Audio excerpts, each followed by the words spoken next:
그 유명한 앤소니 드 멜로가 쓴 기도에 관한 책 중에 개구리의 기도라는 책이 있습니다. 개구리의 기도. 그 책에 이런 이야기가 나옵니다. 한 구두 수송공이 한 랍비를 찾아와서 하소연합니다. 랍비님, 제가 아침 기도 시간을 어떻게 지키면 좋을까요? 저희 고객들은 가난한 사람들이어서 구두가 다 한 켤레씩 밖에 없습니다. 그래서 저는 그 사람들의 구두를 저녁 늦게 와서 받아가지고 밤새도록 새벽까지 구두를 고쳐야만 합니다. 때로는 새벽이 되어서도 아직 할 일이 남아있을 때가 많이 있습니다.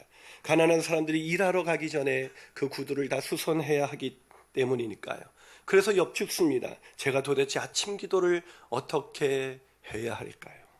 지금까지는 어떻게 했나요? 랍비가 물었습니다. 그러자 어떤 때는 기도를 빨리 해버리고는 다시 일을 합니다. 그런데 그러고 나면 마음이 언짢습니다. 또 어떤 때는 기도 시간을 그냥 지나쳐버리기도 합니다. 그러고 나면 뭔가 허전함을 달랠 길이 없습니다. 그래서 구도에서 구두를 수선하려고 망치를 들어 올릴 때면 이따금 제 가슴 속에 한숨 쉬는 소리를 들을 수가 있습니다.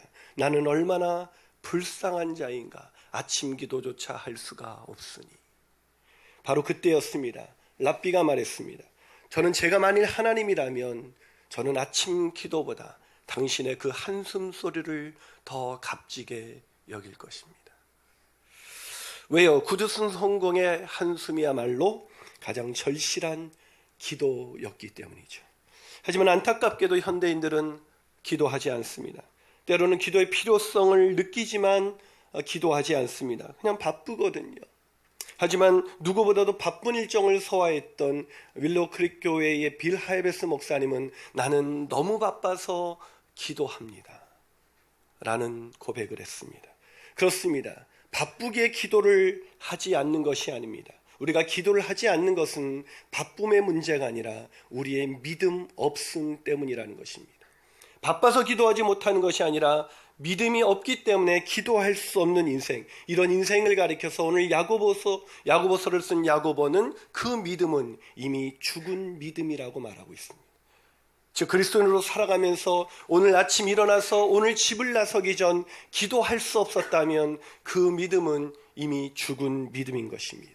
그러기에 오늘 야고보는 오늘 본문을 통해서 참된 믿음을 가진 사람의 두 번째 특징을 이렇게 말합니다. 믿음이 있는 사람은 시련을 만날 때마다 기도합니다. 왜요? 왜 시련을 만날 때 기도할까요? 시련을 만났을 때 기도하지 않는다면 그 시련을 견뎌낼 수 있는 사람은 아무도 없기 때문이죠. 예수께서 십자가의 고난을 지시고 마침내 십자가의 죽음을 감당하실 수 있었던 능력이 어디서 온지 아십니까? 우리는 예수님이 하나님의 아들이기 때문에 쉽게 십자가의 고난을 감당했을 거라고 생각합니다. 아니에요. 예수님도 완벽한 신성과 완전한 인성을 가진 우리와 똑같은 사람이었다는 것을 기억하시기 바랍니다. 그분이 어떻게 십자가의 고난에 순종함으로 그 걸음을 걸을 수가 있었던 것일까요? 그것은 바로 그 전날 겟세마네 동산에서 밤이 맞도록 기도했던 기도가 있었기 때문이었습니다. 아니 마가복음 1장 35절에서 말씀하는 것처럼 그분은 늘 새벽 미명에 한적한 곳에 나가서 기도할 줄 알았던 삶을 사셨기 때문입니다. 다시 말해서 그분의 기도가 하나님의 뜻을 이룰 수 있는 어떤 시련과 고난과 십자가라는 그 고난 속에서도 순종함으로 그 길을 내디딜 수 있게 만들었다는 것입니다. 인간적인 인내력으로 버틴 것이 아니었습니다. 그것은 야고보도 마찬가지였어요. 여러분, 야고보는 늘 기도했다는 것 아세요? 역사가들의 말에 의하면 야고보는 너무 많이 기도해서 그 무릎이 낙타 무릎처럼 변했다고 해서 그에게 별칭 하나를 붙여주었습니다. 야고보의 별칭은 낙타 무릎입니다. 왜 야고보가 그렇게 기도했을까요? 너무나 많은 시련이 몰려왔기 때문입니다.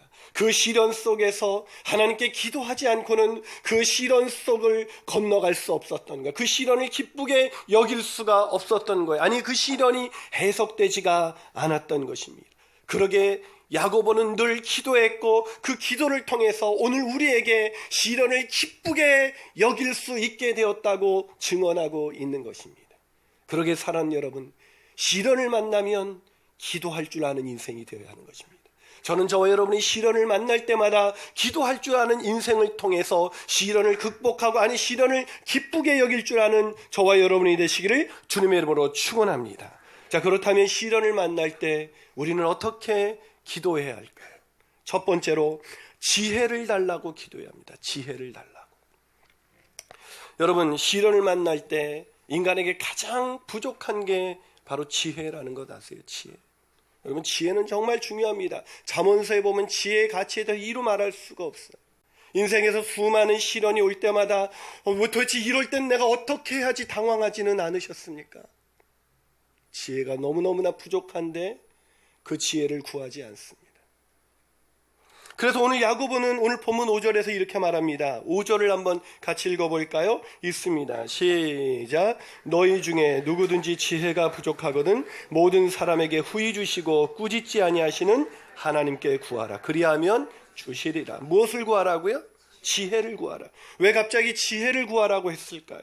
그 이유를 알기 위해서는 오늘의 문맥을 살펴야 합니다. 오늘 야고보서 1장 4절, 이 오늘 본문의 앞절을 보면 뭐라고 돼 있어요? 한번 같이 읽습니다. 시작. 인내를 온전히 이루라. 이는 너희로 온전하고 구비하여 조금 더 부족함이 없게 하려 합니다. 자, 조금 더 부족함이 없게 하려 합니다. 시련을 준 것은 우리가 온전한 인격을 만들 수 있도록, 부족함이 없도록 하기 위함이다라고 얘기했어요. 그리고 나서 이어서 지혜가 부족하거든. 무슨 얘기입니까? 우리 인생에서 여러 가지가 부족할 수가 있겠지만 우리 인생에서 가장 부족한 게 뭐라는 거예요? 지혜라는 것입니다. 우리가 왜 온전한 인격이 되지 못합니까? 우리 부부관계 결혼은 했는데 어떻게 아내를 사랑해야 되는지 지혜가 없어요. 어떻게 남편을 존중해 줘야 되는지 지혜가 없습니다. 자녀를 키우면서도 어떻게 양육해야 되는지를 몰라요. 제가 어저께도 한 곳에 신방 갔다가 사춘기 아이에 대한 얘기가 나왔습니다. 그 얘기를 하다 보니까 자녀교육 특강이 됐어요. 나오는데 어떤 분이, 그 신방 받은 분이 그러시더라고요. 목사님, 제가 이것을 좀 더 일찍 알았더라면 얼마나 좋았을까요? 자녀를 키우면서도 우리는 그냥 키우면 되는 줄 알아요. 지혜가 필요한 것입니다. 그런데도 우리는 지혜의 가치를 잘 몰라요. 하지만 솔로몬은 지혜의 가치를 알았던 사람입니다. 그래서 솔로몬은 하나님께 1000번제를 드리고 나서 내가 내게 무엇을 주길 원하느냐 그랬을 때 솔로몬이 구한 것이 바로 지혜였습니다. 자, 오늘 본문 우리가 열왕기상 3장 7절과 9절을 한번 같이 읽어볼까요? 열왕기상 3장 7절과 9절입니다. 자, 같이 읽겠습니다.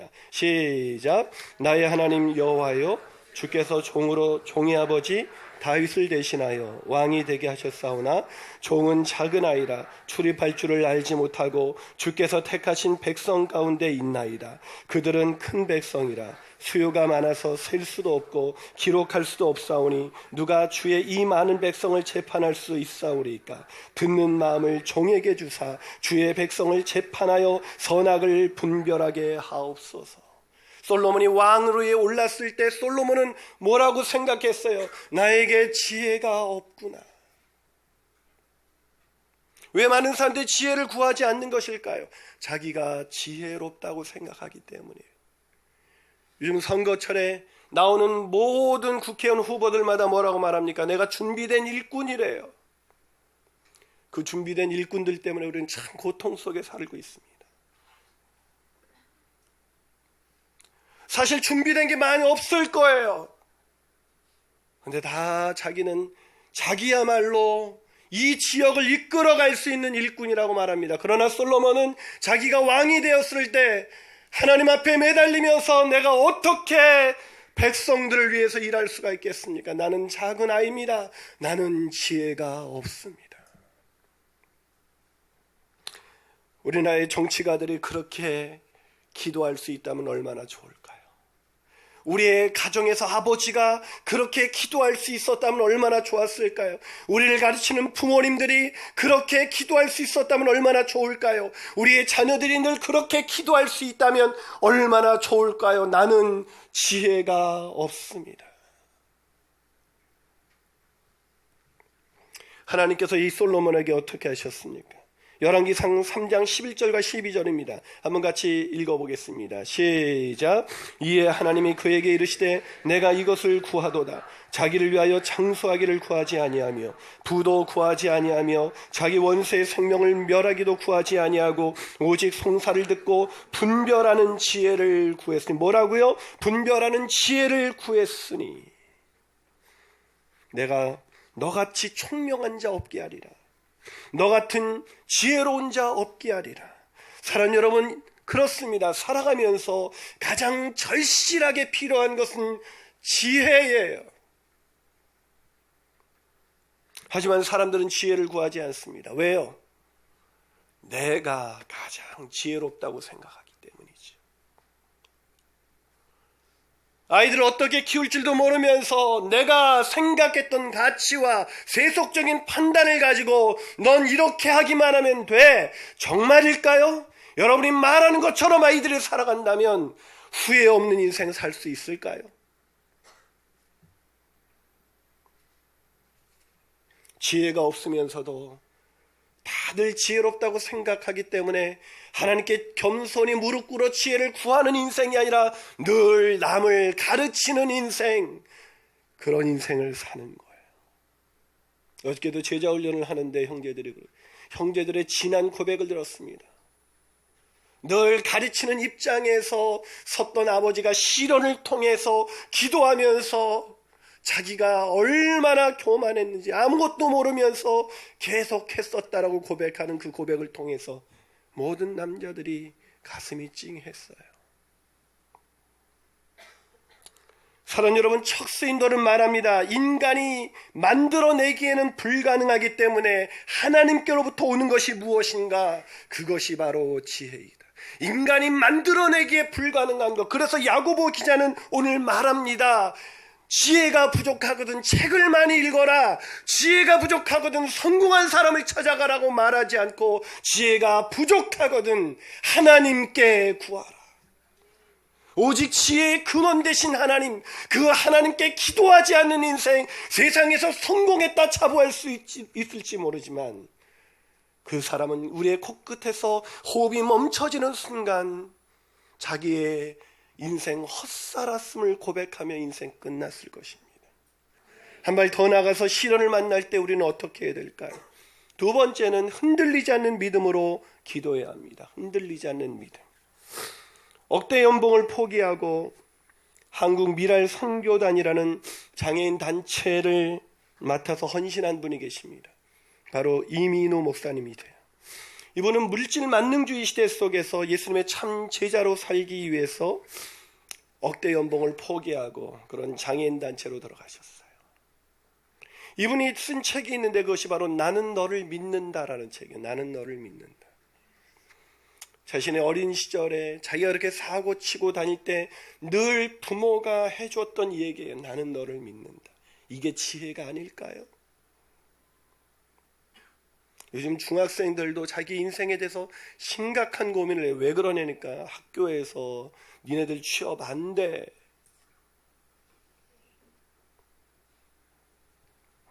참 어리석은 선생님이십니다.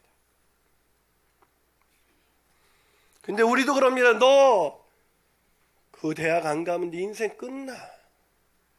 정말 그런가요? 근데 그 목사님이 자신의 손녀 이야기를 그 책에서 썼는데, 해나라는 아이였는데 이 해나라는 손녀의 믿음 이야기를 기록했는데 너무나 귀여운 거예요. 한 번은 그 해나라는 그 손녀가 엄마한테 잘못을 해서 매를 맞게 됐습니다. 그러자 이 아이가 매를 맞기 전에 엄마 잠깐만요 하더니 방으로 들어가더랍니다.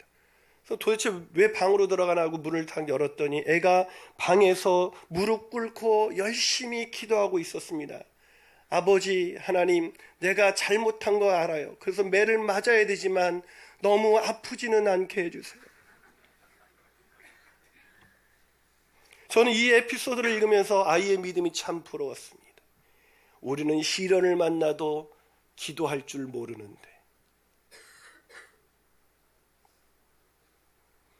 어려움을 만나도 불평할 줄만 알았지 기도할 줄 모르는데, 어려움 앞에서 기도할 줄 아는, 무릎 꿇어 기도하는 그 아이의 믿음이 부러웠습니다. 사랑하는 여러분, 그 순수한 믿음이 우리에게 있을까요? 오직 지혜는 믿음으로 구하는 것이 훨씬 더 중요하다고, 지혜를 구하라고 말씀하면서 기도의 자세를 우리에게 가르쳐주고 있습니다. 본문 6절입니다. 한번 같이 읽어볼까요? 본문 6절 있습니다. 시작. 오직 믿음으로 구하고 조금도 의심하지 말라. 의심하는 자는 마치 바람에 밀려 요동하는 바닷물결 같다. 어떻게 기도하라고요? 오직 믿음으로 구하라. 왜 믿음으로 구하는 것이 중요할까요? 아무리 지혜를 달라고 기도한다 해도 믿음으로 구하지 아니하면, 의심하면 받을 수 없기 때문입니다. 이것이 얼마나 중요한 문제인지 야고보는 계속해서 의심하는 사람의 안타까운 모습을 비유적으로 설명해 주고 있습니다. 그 비유가 뭐예요? 바람에 요동하는 바닷물결이에요. 왜 바닷물에 의심하는 사람을 왜 바닷물에 비유했을까요? 바다는 일단 불안정합니다. 변화가 심해요. 또 바닷물은 끝이 없습니다. 의심은 끝이 없어요. 의심의 특징, 믿음 없는 사람의 불안정함, 믿음 없는 사람의 변덕스러움, 믿음 없는 사람의 끝이 없는 그 절망, 그것을 바로 바람에 밀려 요동하는 바닷물결에 비유하고 있는 거예요. 여러분, 셰익스피어의 희곡인 오셀로의 주인공을 아시나요?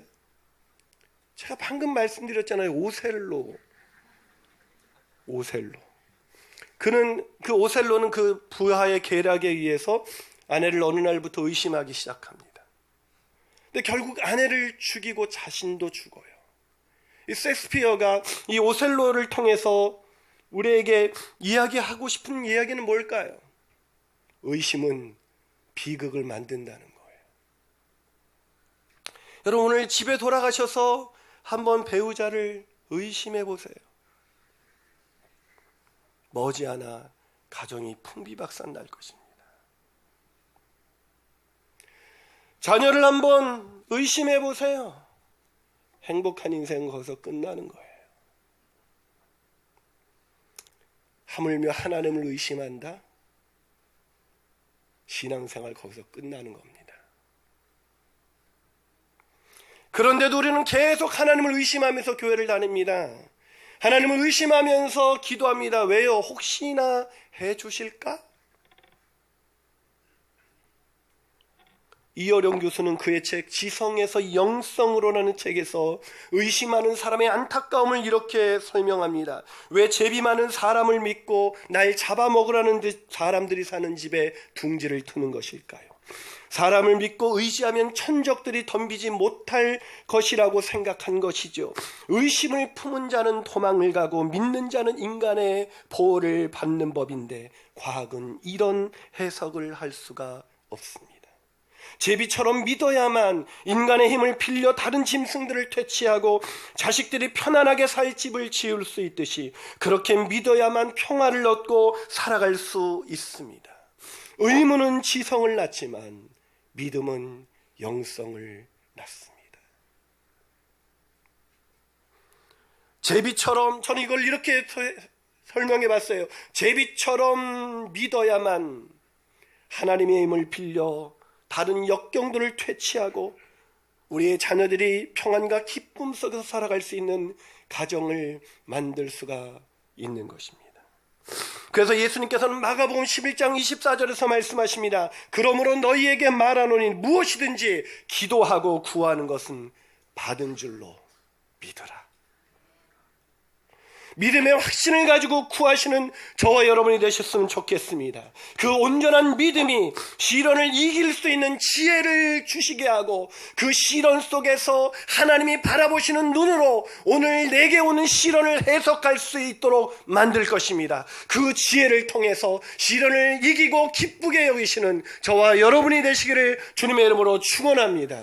마지막으로, 시련을 만날 때 우리는 어떻게 기도해야 하는 것일까요? 그 세 번째 비결은 하나님의 자비로우심만 바라보며 기도해야 합니다. 뭘 바라보라고요? 하나님의 자비로우심. 여러분, 시련 중에 의심하지 않고 오직 믿음으로 기도할 수 있다면 그에게 시련은 문제가 되지 않습니다. 아니, 오히려 시련은 큰 축복이 될 거예요. 이 파멜라 리브는 이 믿음으로 구하는 이 믿음이 얼마나 중요한지 이렇게 설명했습니다. 제가 믿음에 대해서 가장 좋아하는 정의예요. 여러분 믿음을 뭐라고 정의하세요? 파멜라 리브는 이렇게 정의합니다. 믿음이란 내가 지금 가시밭길을 걸어가도 나를 향한 그분의 헤아릴 수 없는 사랑을 알기 때문에 하늘의 가장 깊은 기쁨에 참여하는 것이다. 믿음이란 내가 지금 가시밭길을 걸어간다 해도 나를 향한 그 놀라우신 하나님의 헤아릴 수 없는 사랑을 알기에 오늘 하늘의 가장 깊은 그 깊은 기쁨에 참여하는 것. 하지만 안타깝게도 오늘날 사람들은 그 믿음을 잃어버렸습니다. 여전히 하나님을 의심합니다. 의심에서 벗어나지를 못해요. 그래서 시련이 기쁘지 않습니다. 시련은 시련일 뿐 축복이라고 생각이 되지 않는 거예요. 왜 그럴까요? 그 이유를 야고보는 이렇게 말하고 있습니다. 본문 8절입니다. 왜 그럴까? 8절을 읽습니다. 시작. 두 마음을 품어. 왜 우리가 계속 의심한다고요? 두 마음을 품기 때문이에요. 여러분, 그렇다면 여기서 두 마음은 어떤 마음일까요? 이 두 마음은 마태복음 6장 24절에서 그 힌트를 얻을 수가 있어요. 두 마음은 이렇게 기록되어 있습니다. 한번 같이 읽어볼까요? 읽습니다. 시작. 한 사람이 두 주인을 섬기지 못할 것이니 혹은 이를 미워하고 저를 사랑하거나 혹은 이를 중히 여기고 저를 경히 여김이라. 너희가 하나님과 재물을 뭘 겸하여 섬길 수 없다고요? 하나님과 재물. 두 주인이 누굽니까? 성경은 늘 두 주인에 대해서 말할 때 하나님 외에 또 다른 우리가 섬기는 주인을 재물이라고 말합니다. 재물. 바로 물질이죠. 우리가 의심하지 않는 그 오직 믿음을 가지려면 우리 마음 가운데 재물을 얻고자 하는 부하려는 마음을 접어야 합니다. 앞서 소개한 너를 믿는다라는 이 책의 주인공인 저자인 이민우 목사님이 자기가 미랄 선교단 단장을 맡았을 때 뜻밖에도 쉽게 결정을 내리지 못했다고 이야기합니다. 그도 그럴 것이 억대 연봉을 포기하고 이곳으로 가는 것, 그것은 그분에게도 두려운 일이었기 때문입니다. 그래서 막 고민하면서 기도하고 있는데 그때였습니다. 자신이 이사로 섬기고 있는 국제학생회 송년 모임에서 색스폰 연주자가 갑자기 이 찬송을 연주하기 시작했다고 합니다. 내 평생에 가는 길 순탄하여 늘 잔잔한 강 같든지 큰 풍파로 무섭고 어렵든지 나의 영혼은 늘 편하다. 내 영혼 평안하네. 내 영혼 평안해. 내 영혼 평안해. 내가 이것을 잘할 수 있을까? 그 시련을 견뎌낼 수 있을까라는 그 의심이 이 찬양을 듣는 순간 사라지기 시작했습니다. 순간 주께서 이렇게 응답하셨다고 합니다. 내 영혼아, 어찌하여 그렇게 걱정하고 있느냐?